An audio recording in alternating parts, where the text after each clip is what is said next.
Well, there were some local elections yesterday in Russia, and the media reporting that Putin's party did not do quite as well as, some may have hoped, or at least as Putin's party may have hoped.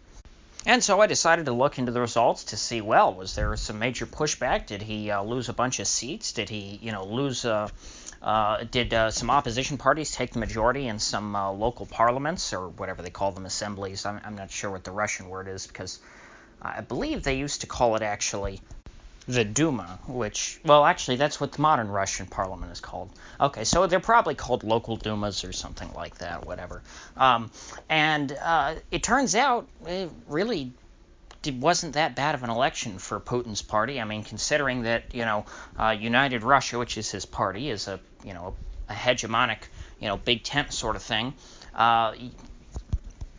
You would expect that their goal would be to pretty much control government at all levels, which at this point they still do. They didn't lose control of any of the local assemblies in this past election. They did, however, lose a handful of seats, which I guess is what people are seeing as their big loss.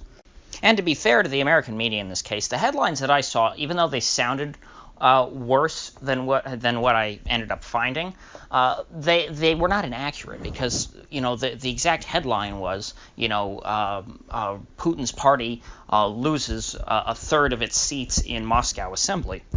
And so if you don't actually click on the article, it kind of sounds like, you would think the assembly in Moscow, oh, they're talking about, like the national parliament, right?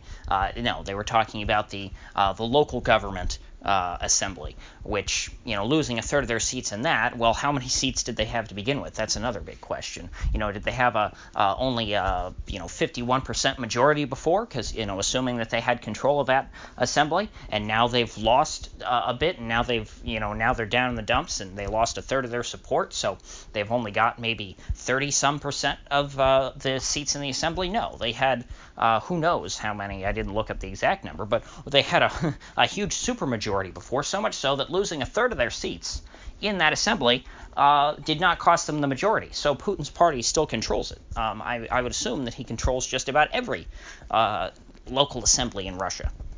So it's hard to call this even a setback for his party. Now then, to the main point of why exactly Putin's party lost a few seats.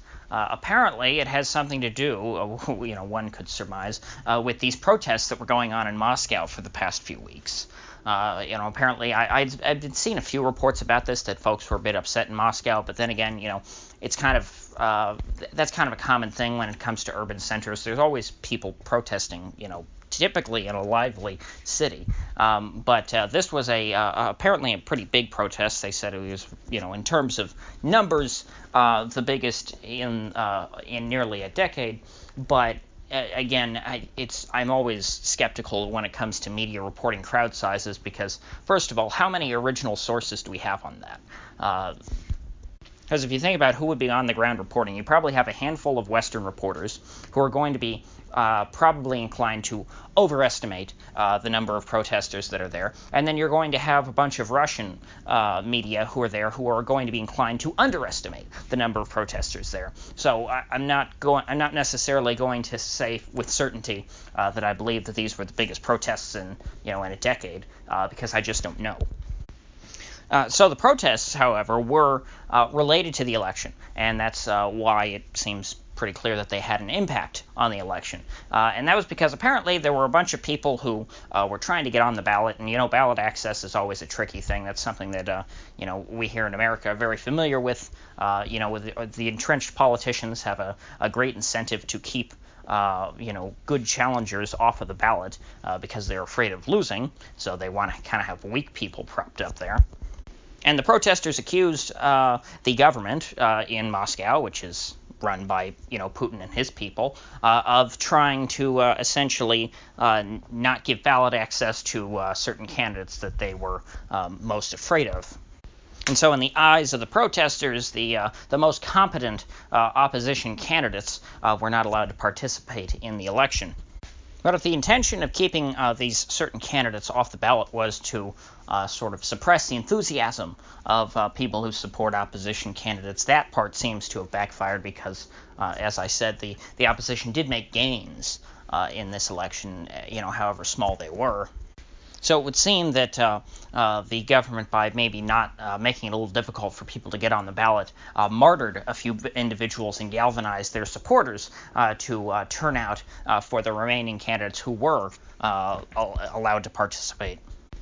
Now, the Western media folks spoke to a few of the opposition folks, at the national level, and asked them what they thought about it. And they thought, oh, well, gives us a good head start going into the 2021 Duma election, the national election, which I thought was kind of ridiculous, because really they showed that they gained very little support, and this was, if anything, this was because of a short-term furor over the folks not being allowed on the ballot. So I don't think that this is evidence that the opposition really is gaining overall much support at all.